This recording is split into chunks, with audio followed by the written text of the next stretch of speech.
a lot of us start off blaming others, and then we blame ourselves, and then hopefully we get to an evolution where there's nothing to blame. There's nothing to blame. Yeah. Is that a process sometimes as we grow up? Is that, or how does that work? I believe it was Epictetus. Epictetus was the philosopher that first put that together, that term.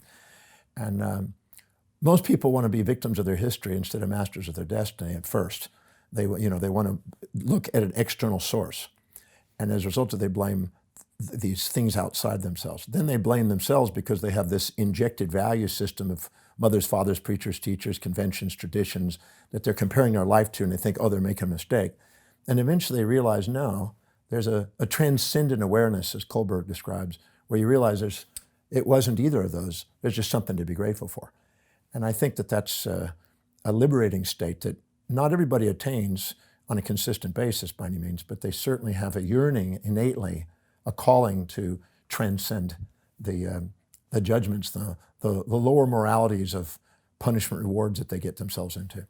Anytime you expect yourself to live in somebody else's values, you're going to beat yourself up. Anytime you expect them to live in your values, you're going to be, they're going to be beaten up.